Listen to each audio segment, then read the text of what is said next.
একজন ইউনিয়ন চেয়ারম্যানের সম্মানই কত? ইউনিয়ন চেয়ারম্যানের সম্মান 10,000 টাকা। মাননীয় প্রধানমন্ত্রী কিন্তু 96 সালে দেশ পরিচালনার সুযোগ পাওয়ার পরে উইমেন এম্পাওয়ারমেন্ট অর্থাৎ নারীর ক্ষমতায়নের যে অনন্য নজির তিনি স্থাপন করলেন। অর্থাৎ প্রতি 3টি সাবেক যে 1 ওয়ার্ড মানে 1, 2, 3 ওয়ার্ড মিলে একজন নারী আসন, একটা ইউনিয়নের 3 জন করে সংরক্ষিত নারী আসনকে তিনি নারীর ক্ষমতায়নের জন্য তুলে আনলেন। একেবারে ঘরের গৃহবধূ থেকে শুরু করে স্কুল শিক্ষক, এরিয়ার স্কুল শিক্ষক, এনজিও কর্মী, সংবাদকর্মী যে কেউ কিন্তু এসে আজকে জনসেবায় অংশগ্রহণ করতে পারছে, নীতি নির্ধারণী পর্যায়ে ভূমিকা রাখার সুযোগ পাচ্ছে। মাননীয় প্রধানমন্ত্রীর এই যে মহতী উদ্যোগ, নারীর ক্ষমতায়নের উদ্যোগ, যেটি পরবর্তী দিন উপজেলা পর্যায়ে অব্যাহত রেখেছেন, আজকে উপজেলায় নাই বা গেলাম, আমি বলতে চাচ্ছি যে এই জায়গাটাই এসে মাননীয় প্রধানমন্ত্রীর দেশ পরিচালনার জন্য, নারীর ক্ষমতায়নের জন্য, মানুষের প্রান্তিক জনগোষ্ঠীকে আরো বেশি শক্তিশালী করবার জন্য, গ্রামীণ অবকাঠামোকে শক্তিশালী করবার জন্য, উন্নত করার তার যে উদ্যোগ, সেই উদ্যোগের ক্ষেত্রে যে সমস্যাগুলো, যেমন একজন ইউনিয়ন চেয়ারম্যানের সম্মানই কত? ইউনিয়ন চেয়ারম্যানের সম্মান 10,000 টাকা। তার মধ্যে 4,500 টাকা সরকার থেকে দেওয়া হয়, 5,500 টাকা দিতে হয় ইউনিয়ন পরিষদের আয় থেকে। একজন ইউপি মেম্বারের সম্মানই 900 টাকা, অর্ধেক ইউনিয়ন পরিষদের আয় থেকে, অর্ধেক সরকার থেকে। আমাদের কেন্দ্রীয় যে কোনো সিদ্ধান্ত বাস্তবায়নে ডিসি হয়ে ইউনো বা ওসি কিন্তু ইউনিয়ন চেয়ারম্যানের সর্বশেষ একেবারে প্রান্তে যে মানুষটি কাজ করে তিনি হচ্ছেন চৌকিদার বা দফাদার। ওই চৌকিদার বা দফাদারের সম্মানই কত? আমরা সরকার থেকে দেই 6,500 টাকার মধ্যে, ওদের বেতন হচ্ছে 6,500 টাকা।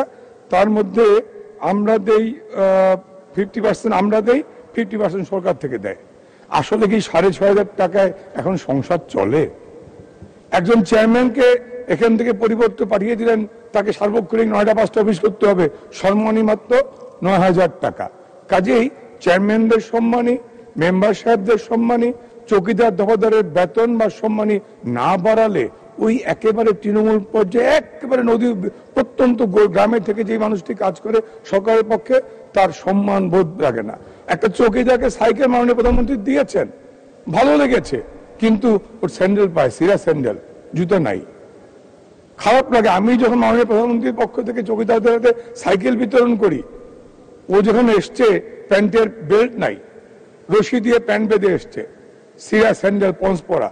কাজেই ওদের জীবনমান উন্নয়নের জন্য আরো কিছু কার্য পদক্ষেপ নিতে হবে। মাননীয় প্রধানমন্ত্রী গত পার্লামেন্টে কিন্তু আমরা গ্রাম আদালত আইন পাশ করেছি, সেখানে 3 লক্ষ টাকা করে ক্ষমতা দেওয়া হয়েছে ইউনিয়ন পরিষদের হাতে, এটি সত্য। কিন্তু গ্রামে যে এই বিষয়টি সবচেয়ে বেশি আলোচ্য সেটি হচ্ছে পারিবারিক বন্টন মামলা, যে জন্য কোর্টে যাওয়ার আগে সিভিল কোর্টে মামলা করতে হয়। আর 2 মিনিট সময় বলি, আর তো কেউ নেই বলার, আমি একটু বলি। কাজেই যেই জায়গার যেই কাজটা ইউনিয়ন চেয়ারম্যান সহজে করতে পারে, পারিবারিক বন্টন নামা, সেই ক্ষমতা কিন্তু 3 লক্ষ টাকার উপরে। কাজেই পারিবারিক জমি বন্টনের যে দায়িত্ব, এটাও কিন্তু ইউনিয়ন পরিষদের চেয়ারম্যানকে বা ওই গ্রাম আদালতে দেওয়া যেতে পারে। গ্রাম আদালত দেওয়ার পরে ইউনিয়ন চেয়ারম্যান মেম্বারদেরকে বিশেষ প্রশিক্ষণ দিতে হবে মাননীয় স্পিকার। তাদের প্রশিক্ষণ না দিলে কিন্তু তারা গ্রাম আদালত পরিচালনায় হোঁচট খাবে। আরেকটি বিষয় যে নজরে এসছে, যেহেতু 3 লক্ষ টাকা দিয়েছেন, আমাদের খরচ বেড়েছে, ইউনিয়ন পরিষদের চৌকিদারের বেতন, মানুষের চেয়ারম্যানের সম্মান ইউনিয়ন পরিষদে নিতে হয়, সেই ক্ষেত্রে ঘাট ইজারার যে বিষয়গুলো 2003 সালের যে নীতিমালা, তাতে 20,000 টাকার উপরে গেলে সেটি চলে যায় উপজেলা পরিষদে, 20,000 টাকার নিচে থাকলে থাকে ইউনিয়ন পরিষদে। একটু সময়, কাজেই সেই টাকাটা আজকের বাজার মূল্যের সাথে সামঞ্জস্য রেখে, শেষ করছি, বাজার মূল্যের সাথে সামঞ্জস্য রেখে এখানে ইউনিয়ন পরিষদের ক্ষমতাটা আরেকটু বাড়ানো যায় কিনা। কারণ 20,000 টাকায় তো হয় না, তাদের আয় না হলে চৌকিদার দফাদার চেয়ারম্যানের সম্মানী বেতন দেওয়া সম্ভব না। আর সর্বশেষ LGSP যেটি ছিল, লোকাল গভর্নমেন্ট স্ট্রেংথেনিং প্রকল্প, তারপরে এখন মন্ত্রণালয় থেকে উন্নয়ন সহায়তা তহবিল দেওয়া হয়। আমি এই জায়গাটা একটু জবাবদিহিতা কি আছে মাননীয় মন্ত্রী আমি জানি না, LGSPরও জবাবদিহিতা ছিল আমি জানি না, যেমন পৌরসভাগুলো জবাবদিহিতা নেই, আমি পৌরসভায় আজকে যাব না, শুধু ইউনিয়ন পরিষদের উন্নয়ন সহায়তা তহবিলটা, এখানে জবাবদিহিতা কে, PD কে, মনিটর কে করে, সেটা দরকার।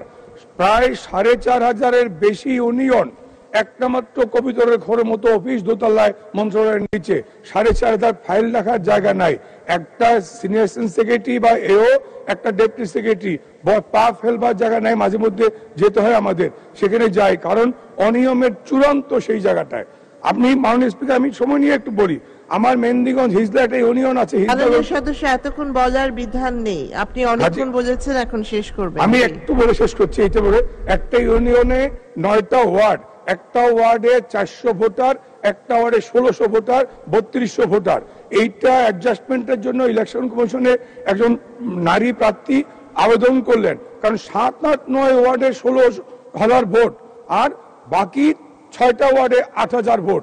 ওই নারী প্রার্থীকে ভোট করতে হলে 16,000 ভোট ফেস করে ভোট করতে হয়। তিনি আবেদন করলেন, মন্ত্রণালয় থেকে ডিসি হয়ে অন্য পর্যন্ত চিঠি গেল, ডিসি অন্যরা এমন করলেন ও যা ছিল তাই বহাল করে পাঠিয়ে দিলেন। এইখানেও কিন্তু ওই ইউনিয়ন পরিষদ সেকশন বা মন্ত্রণালয়ের মন্ত্রী সচিবদের আরেকটু যদি নজরদারি না থাকে তাহলে কিন্তু ন্যায় বিচার প্রতিষ্ঠা হবে না। এই যে দুর্নীতি করে একটা নারী আসনে 7, 8, 9, 16,000 ভোট আর বাকি 6 ওয়ার্ডে 8,000 ভোট, এটি হয় না। এই কারণে ওই যে স্তরে স্তরে দুর্নীতি, এটি বন্ধের জন্য মাননীয় মন্ত্রীর কাছে আমি আবেদন জানাই। মাননীয় স্পিকার, আপনাকে ধন্যবাদ।